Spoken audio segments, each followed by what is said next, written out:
Hello student, this is Shaheen and in this particular lecture video we are going to discuss the another part of principle of marketing। और principle of marketing के अंदर हम लोगों ने दो topics cover कर लिए हैं। आज हम लोग स्टार्ट करेंगे लेसन नंबर 2 मार्केटिंग मिक्स। तो सबसे पहले इसको समझने से पहले मार्केटिंग मिक्स होता क्या है उसको समझ लेते हैं। तो मार्केटिंग मिक्स ना 4P से मिला जुली टर्म है, ठीक है। 4P's से मिली जुली टर्म है। अब ये 4P's क्या होता है, क्लास 12th में आप लोगों ने पढ़ा होगा। Product, then price, then place, then promotion. Yes, you all know product, price, place, promotion. जब इन चारों टर्म को हम लोग मिला देते हैं तो उसी को हम क्या कहते हैं, मार्केटिंग मिक्स। मार्केटिंग मिक्स का मतलब होता है कॉम्बिनेशन ऑफ मार्केटिंग स्ट्रैटेजीज़। जब स्ट्रैटेजीज़ को हम मिला जुला रहे हैं, कंबाइन कर रहे हैं, ताकि जो हम गुड्स या सर्विसेज मार्केट में दें वो जो भी ऑडियंस उसको कंज्यूम करे या यूज़ करे उसको रिज़ल्ट बेस्ट पॉसिबल आउटकम में मिल पाए, ठीक है। तो अब ये जो मार्केटिंग मिक्स है वॉज फर्स्ट यूज़, वो पहले कब यूज़ हुआ था, 20th सेंचुरी में। इनिशियल एप्लीकेशन हुई थी 1953 में। इम्पॉर्टेंट क्या है, company can make profitable marketing choices. जो कंपनी है वो प्रॉफिट मेकिंग चॉइसेस बना सकती है तीन चीज़ों को मिला करके। अगर वो अपनी स्ट्रेंथ को समझती है, identify strength of business and limit the weakness को कम करे, स्ट्रेंथ को बढ़ाए। गेन मार्केट शेयर, मार्केट के अंदर अपना शेयर बनाना है। इवन लॉन्ग टर्म रिलेशनशिप भी मेंटेन करके चलनी है, long term relationship. Become more flexible and competitive, boost efficient communication. Communication क्या हो, बेस्ट पॉसिबल आउटकम्स में हो पाए बिटवीन पार्टनर एंड डिपार्टमेंट। क्यों ज़रूरी है भाई मार्केटिंग मिक्स, क्यों ज़रूरी है? तो मार्केटिंग मिक्स ज़रूरी है क्योंकि हम प्रमोट कर पाए सिनर्जी को, एनर्जी को। 4 मार्केटिंग के पिलर्स पे अच्छे से कंबाइन कर पाए, इनको कोऑर्डिनेट कर पाएँ, ताकि हम अपना काम या अपनी मार्केटिंग स्ट्रैटेजी या प्रॉफिट, बेसिकली कह सकते हो प्रॉफिट को मैक्सिमाइज कर पाए। डिसीज़न मेकिंग में मदद करता है। मार्केटिंग मिक्स में जो 4 प्रिंसिपल्स हैं इनके ऊपर जब हम स्टडी करते हैं तो ये कहीं ना कहीं हमें डिसीज़न मेकिंग में मदद करते हैं और फिर हम सीखते हैं कि कैसे मार्केटिंग को डील किया जाता है। एक ब्रांड लॉयलिटी मेंटेन होती है, क्योंकि देखो जब आप 4P की बात कर रहे हो, 4P का एक्सटेंशन भी हुआ था 7P's। अब ये 7P's क्या थे, जिसमें people, process and physical evidence, ये 3P और एक्सटेंड कर दिए गए थे। ये 3P को और बढ़ा दिया गया था इसके अंदर, ठीक है। तो यहाँ पे क्या बोल रखा है, the product gain the customer, जो प्रोडक्ट है उसको कस्टमर की लॉयलिटी मिली थी। And trust by putting a primary, focus करते थे हम, एम्फेसाइज करते थे कि क्या कस्टमर चाहता है, क्या उसकी एक्सपेक्टेशन है, इन 7P's से मिलकर। और सेल्स बढ़ेगी ना, सेल्स बढ़ेगी क्योंकि जब आपने इतनी रिसर्च की है, इतनी स्टडी की है, तो इनके बेसिस पे आपकी सेल्स वॉल्यूम भी इंक्रीज होगा। Now elements of marketing mix. Marketing mix के एलिमेंट्स मैंने पहले बता दिया, 4P आए थे। अब ये 4P कौन से हैं देख लो। ये जो है 4 चीज़ें 1 2 3 4 ये पहले आई थी, एंड देन 1 2 3 ये बाद में 4P का ही एक्सटेंशन आया था। अब इनके बारे में एक एक चीज़ बताई हुई है कि प्रोडक्ट क्या है। ये तो हमने पहले ही पढ़ रखा है कि प्रोडक्ट को आप गुड्स के अंदर ही मत बांटो। प्रोडक्ट की एक अलग कैटेगरी है, प्रोडक्ट टेंजिबल चीज़ों को बोला जाता है, और इनटेंजिबल की कैटेगरी बनती है सर्विसेज की। नाउ एग्जाम्पल के लिए कार, पेन, बुक्स, कप्स, इन्होंने एग्जाम्पल दे रखे हैं ना आपको, ठीक है। इसके अलावा हम प्रोडक्ट की क्वालिटी के ऊपर भी ध्यान देंगे। प्रोडक्ट का ब्रांड क्या है, पैकेजिंग क्या है, कलर्स क्या है, और खूबियाँ क्या हैं, और कैरेक्टरिस्टिक्स क्या हैं, उनकी भी बात करते हैं। जो प्रोडक्ट है उनमें किन किन चीज़ों की ज़रूरत होती है, ब्रांडिंग, ठीक है। अब इसमें ब्रांडिंग क्यों ज़रूरी है, क्योंकि ब्रांड है वो प्रोडक्ट का लेबल को भी जस्टिफाई करती है। कौन सा ब्रांड का प्रोडक्ट है वो उसकी क्वालिटी भी बताता है, और ये भी बताता है कि किस तरीके से लोग उस प्रोडक्ट को परसीव कर रहे हैं। डिफरेंट प्राइस क्यों दे वो सेम टाइप के प्रोडक्ट के लिए, क्योंकि उसकी ब्रांडिंग वैल्यू अलग है। नाउ पैकेजिंग, पैकेजिंग किस तरीके से करो कि जो प्रोडक्ट है वो इतना अट्रैक्टिव लगे कि प्रोडक्ट खुद अपने आप चल के बोल रहा है, मतलब प्रोडक्ट खुद बता रहा है कि मेरी ये कैरेक्टरिस्टिक्स है, मेरे ये फीचर्स हैं, मुझे अपनी क्या करो, अपने पास बुला लो। मतलब अपने पास बुला लो का मतलब वो खुद की एडवर्टाइजमेंट कर रहा है। तो पैकेजिंग इस टाइप से होनी चाहिए आपकी। तो इसके अंदर क्रिएटिंग राइट कंटेनर, सारे गुड्स को कवर करना, ठीक है। इसके अंदर प्रोडक्ट की आइडेंटिफिकेशन, प्रोडक्ट आसानी से हैंडल किया जा सके। ऐसा नहीं है कि आप सर्कल ओवल टाइप की शेप दे दो कि वो लुढ़क रहा है प्रोडक्ट इधर से उधर, ठीक है। तो ज़्यादातर स्क्वायर या रेक्टेंगुलर शेप दी जाती है ताकि प्रोडक्ट एक के ऊपर एक फिक्स्ड हो जाए ना। लेबलिंग, लेबलिंग भी ज़रूरी है। लेबलिंग इसलिए ज़रूरी है क्योंकि वो प्रोडक्ट के नाम, कंटेंट, ऑनर, एक्सपिरेशन डेट, इन सब को रिप्रेजेंट करती है। लेबल बताती है कि क्या क्या प्रोडक्ट के अंदर इंफॉर्मेशन है ना। इंफॉर्मेशन के बारे में प्रोडक्ट लेबलिंग बताती है, क्या क्या आपकी इंफॉर्मेशन है उनके बारे में। Next is pricing. प्राइसिंग क्या होता है, कितना प्रोडक्ट पड़ेगा। अब ये जो प्राइसिंग है ये इम्पॉर्टेंट इसलिए हो जाती है क्योंकि cost plus profit, cost plus profit जब जुड़ता है तब मिलता है प्राइस। अगर मैं कॉस्ट को कम कर लूँ तो मेरा प्रॉफिट मार्जिन बढ़ेगा, क्योंकि एक्चुअल में तो ये प्रोडक्ट 10 रुपये का है। अगर एक बार आपने कंपनी को लॉन्च कर दिया एक बार 10 रुपये का प्रोडक्ट, तो अब आप उस प्रोडक्ट को ज़्यादा भी नहीं कर सकते, कम भी नहीं कर सकते। दोनों ही सिनेरियो आपके लिए नुकसान होगा। तो आप अब क्या करोगे, अपनी कॉस्ट को कम करने की कोशिश करोगे ताकि आपका प्रॉफिट जो हो वो यहाँ से बढ़े। Next is because it determine a company ability, क्योंकि एक कंपनी सर्वाइव करेगी नहीं करेगी, या कंपनी का कितना प्राइस रहना चाहिए, कितना मनी रहना चाहिए, उन सबको रिप्रेजेंट करता है प्राइस। कॉम्पिटिटर का जो प्राइस होता है, लिस्ट प्राइस होता है, कस्टमर की जो लोकेशन होती है, discount, terms of sale etcetera, ये बताती है उनके माइंड में एक प्रेजेंटेशन को लेकर के, ठीक है। प्राइस, नेक्स्ट इस प्राइस के अंदर कॉस्ट आती है, डिमांड आती है, कंपटीशन आती है, गवर्नमेंट की रूल्स रेगुलेशन। अच्छा, डिफरेंट टाइप की जो गवर्नमेंट है इनिशिएटिव लेती है वो भी इम्पॉर्टेंट हो जाता है। क्यों, क्योंकि गवर्नमेंट हो सकता है किसी स्पेसिफिक प्रोडक्ट पे टैक्स रेट बढ़ा दे या सब्सिडी दे दे, तो दोनों ही एक तरीके से इम्पॉर्टेंट, क्रूशियल इम्पॉर्टेंट पॉइंट हो जाते हैं।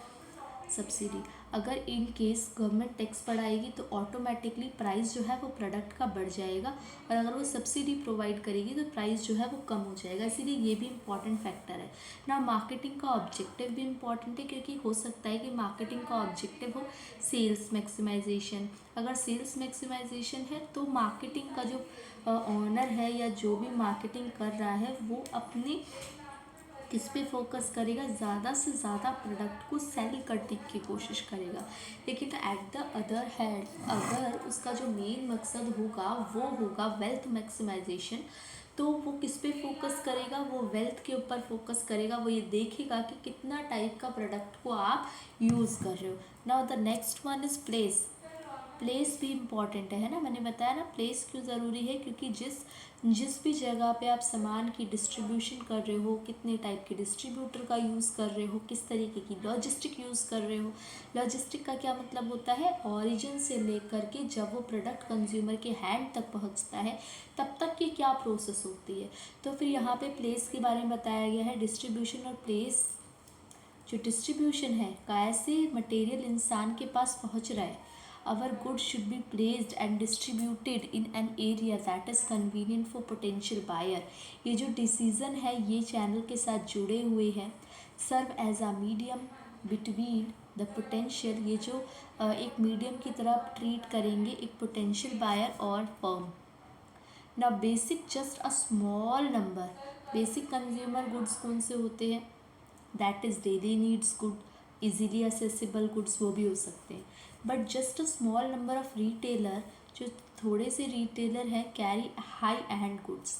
Now there for the nature of goods have to be identify, goods को हमें ढूंढना पड़ेगा, देखना पड़ेगा। ना यहाँ पे जो डिस्ट्रीब्यूशन है वो क्यों ज़रूरी है। A channel of distribution performs the following function, क्योंकि ये कंटिन्यूस कम्युनिकेशन पहुंचाता रहता है। मान लो ए है, बी है, ये आपका होलसेलर है, ये आपका रिटेलर है, इन दोनों के बीच में कम्युनिकेशन होती रहेगी डेली बेसिस पे, तो ये हमारी कहीं ना कहीं प्रोडक्ट के लिए बेनिफिशियल है। ठीक है, तो चैनल ऑफ डिस्ट्रीब्यूशन इसलिए ज़रूरी है, both the delivery of product and the transfer of ownership.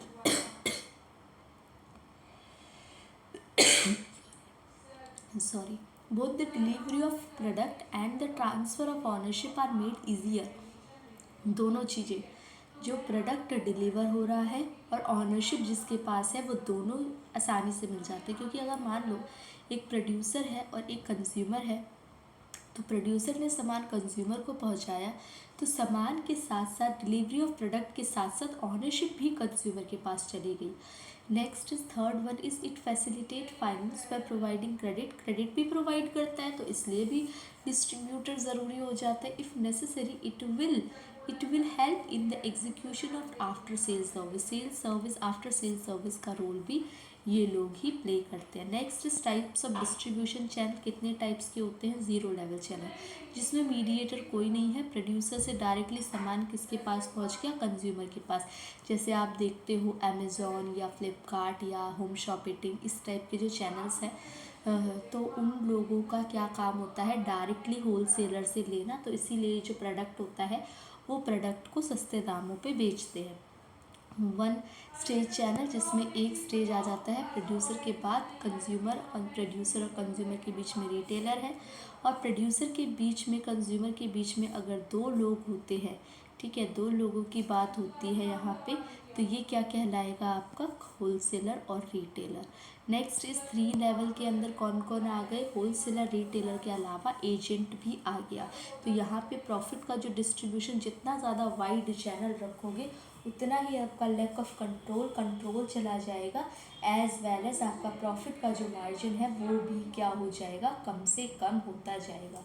Next is promotion. Promotion एक ऐसा तरीका है जहाँ पे हम कंज्यूमर से बातचीत कर पाते हैं, अपने प्रोडक्ट की इन्फॉर्मेशन दे पाते हैं, किस टाइप के प्रोडक्ट को हम दे रहे हैं मार्केट के अंदर, किस टाइप का प्रमोशन है, सेलिंग कैसी हो रही है, पब्लिक रिलेशन कैसा है, ये हमारा प्रमोशन के अंदर कंसिडर होता है। ठीक है, प्रमोशन के अंदर कंसिडर होता है। The most costly and crucial element of marketing means that work to attract customer attention, customer की अटेंशन को गैप अप कर पाए। नए प्रमोशन कितने टाइप्स के होते हैं? तो आपको पता है, एडवर्टाइजिंग, पब्लिक रिलेशन, पब्लिसिटी, है ना, और आप बोल सकते हो सेल्स प्रमोशन, ये सब क्या है? प्रमोशन की डिफरेंट कैटेगरी है।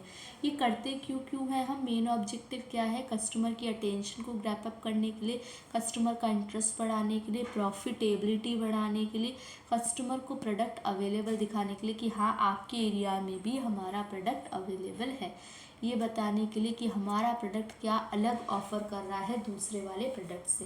अब मैंने जैसे कि बताया कि कितने टूल्स होते हैं प्रमोशन के, तो आप देख सकते हो advertising, publicity, personal selling, sales promotion. Advertising क्या होता है? प्रोडक्ट की क्वालिटी बताता है, कितनी खूबी है। आप देखते हो ना day to day TV channels पे, रेडियो पे सुनते होगे एडवर्टाइजिंग। पब्लिसिटी का क्या मतलब होता है? पब्लिसिटी क्या होती है? एक नॉन पेड फॉर्म होती है, नॉन पेड फॉर्म होती है पब्लिसिटी। इसके अंदर ज़रूरी नहीं है positive attitude, positive as well as negative attitude जो भी रिप्रेजेंट करता है कंज्यूमर के सामने, वो रिप्रेजेंट हो सकता है। जैसे आप देखते हो ना, पब्लिसिटी स्टंट भी बोला जाता है, तो वो भी आप पब्लिसिटी के अंदर इम्पॉर्टेंटली ऐड कर सकते हो। Next is personal selling. Door to door जब जाके सामान को बेचा जाता है तो पर्सनल सेलिंग कहलाता है। एंड सेल्स प्रमोशन का मतलब है जल्दी से जल्दी सेल करना through different type of strategies, जैसे कि आप बोल सकते हो लॉटरी या गिफ्ट देकर या गेम खिला के, कॉन्टेस्ट के थ्रू, डिस्काउंट एंड ट्रेड के थ्रू। ठीक है, तो ये क्या है? एडवर्टाइजिंग, पब्लिसिटी, ये सब प्रमोशन का पार्ट है। देखो, प्रोडक्ट का पार्ट ये सारी चीज़ें हैं, प्राइस का पार्ट ये सारी चीज़ें हैं, प्रमोशन का पार्ट ये सारी चीज़ें हैं, और फिज़िकल प्लेस का काम, ये सारी चीज़ें हैं। तो आप इनको गो थ्रू कर सकते हो, देख सकते हो कि क्या क्या चीज़ें हैं। इसका स्क्रीनशॉट भी ले सकते हो। बाकी आपको स्टडी मटेरियल तो है ही आप लोगों के पास। अगर नहीं है तो आप लोग चैनल मेरा टेलीग्राम चैनल का लिंक मैं अवेलेबल करा दूँगी आप लोगों को, उसको गो थ्रू करना और उसको गो थ्रू करके आप लोग बता देना कि मैम ये आप PDF अवेलेबल करा दो हम लोगों को, ठीक है। तो मैं आपको सफिशिएंटली अवेलेबल करा दूँगी ना। फिलिप कॉटलर ने 3 और पीस दिए थे, that is people, process and physical evidence. तो पीपल का क्या मतलब है कि लोग ज़रूरी हैं। अब लोग किस फॉर्म में, कस्टमर की फॉर्म में भी ज़रूरी है, एम्प्लॉय की फॉर्म में भी ज़रूरी है। अगर मान लो कोई कस्टमर सर्विस को हैंडल करने वाला ही नहीं होगा हेल्प डेस्क पे, तो क्या कस्टमर हमारा रिटेन रहेगा? नहीं। तो लोग ज़रूरी हैं, क्योंकि लोग एफर्ट्स करते हैं, लोग क्रिएटिविटी के साथ काम करते हैं। मशीन का अलग काम होता है, लेकिन लोगों का होना बहुत ज़्यादा ज़रूरी है। इवन लोग फीडबैक का भी काम लेते हैं। ये सारे नोट्स की फॉर्मेट में देखते जाओ ताकि आप लोगों को एग्ज़ाम के टाइम में कोई दिक्कत ना हो। नाउ प्रोसेस जो है, प्रोसेस भी इम्पॉर्टेंट होती है। It refers to the business procedure, जहाँ पे क्लाइंट की सर्विस को डिलीवर किया जाता है, देखा जाता है, रेगुलरली मॉनिटर किया जाता है और उसके हिसाब से आपका डिस्ट्रीब्यूशन प्रोसीजर भी होता है।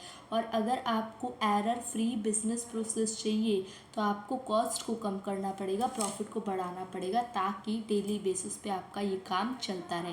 Next is physical evidence. Physical evidence का मतलब जो भी आप टाइप की एक्टिविटीज़ प्रोवाइड कर रहे हो, चाहे वो गुड्स की टर्म में, चाहे वो सर्विसेज की टर्म में, वो आप प्रोवाइड कर रहे हो तो उसका आपके पास प्रूफ होना चाहिए। जैसे कि फॉर एग्ज़ाम्पल इन्होंने बताया हुआ है, physical evidence for a restaurant could be the atmosphere, staff की clothing, food menus, online review. ये आपको क्या दिखाते हैं? एक एक्सपीरियंस दिखाते हैं कि एक वैल्यू बढ़ती है इससे, है ना, एक वैल्यू बढ़ती है। जहाँ पे आप ये दिखाते हो, प्रूफ दिखाते हो, भाई इसने मेरे से ये सामान खरीदा था या इस टीचर से मैं पढ़ा था तो देखो मेरे इतने अच्छे मार्क्स आए। तो ये क्या होता है? फिजिकल एविडेंस ना। वो कौन कौन से फैक्टर्स हैं जो मार्केटिंग मिक्स को अफेक्ट करते हैं? जो सबसे पहले है नेचर ऑफ प्रोडक्ट, किस टाइप का प्रोडक्ट है, ठीक है। अगर consumer goods require different type of marketing mix, अलग अलग टाइप की मार्केटिंग मिक्स की ज़रूरत पड़ती है। बिग वेयर हाउसेज, जो बड़े बड़े वेयर हाउस होते हैं, could be required to manufacture and store industrial good. लेकिन जो कंज्यूमर गुड्स होते हैं, मोर नंबर ऑफ हाउसेज, ज़्यादा नंबर के हाउसेज रिक्वायर्ड होते हैं इररिस्पेक्टिव ऑफ देयर साइज। ना फाइनेंस क्या है? The business should consider how much money, business ये देखता है कि कितने मनी की रिक्वायरमेंट है मार्केटिंग के अंदर।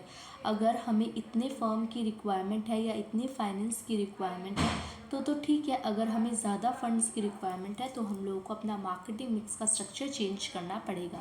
कॉम्पिटिटर, अगर ज़्यादा कॉम्पिटिटर अवेलेबल हैं तो आप कुछ डिफरेंट टाइप के इनिशिएटिव लो मार्केटिंग मिक्स के अंदर।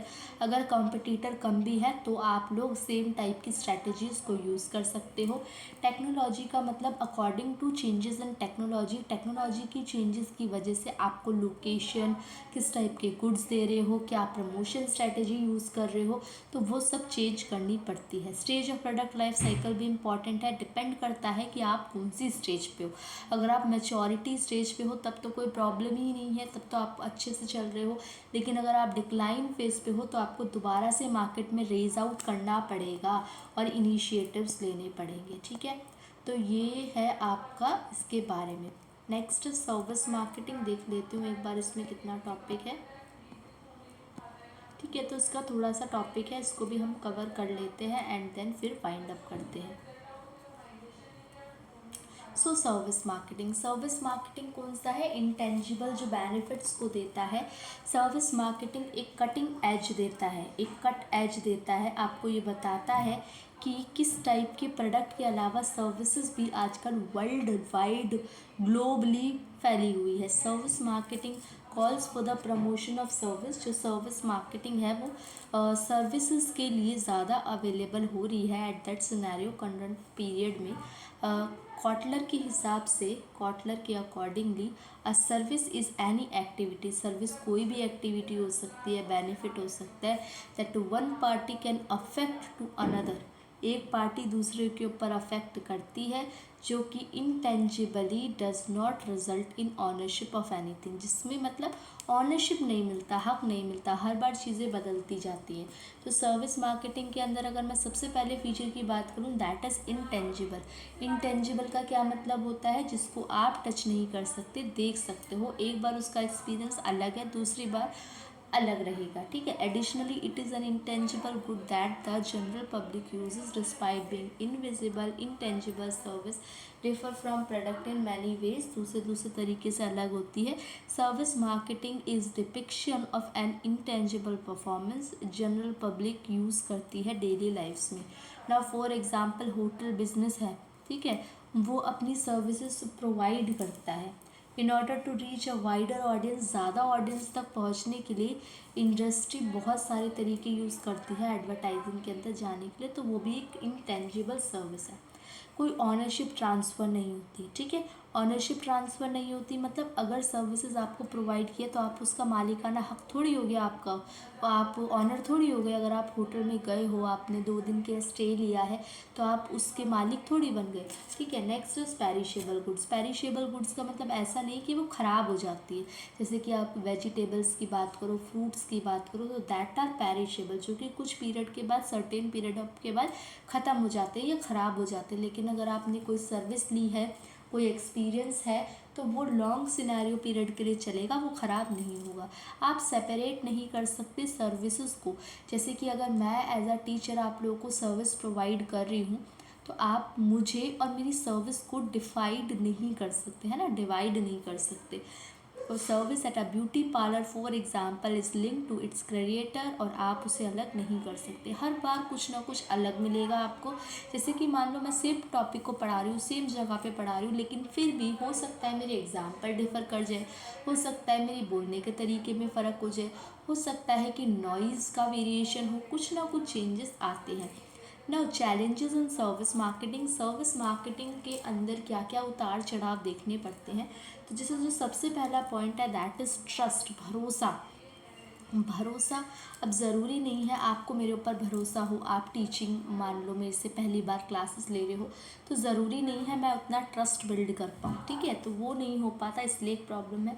प्रोसेस है, प्रोसेस मतलब एक के बाद एक स्टेप होता है, तो यहाँ पे प्रॉब्लम होती है।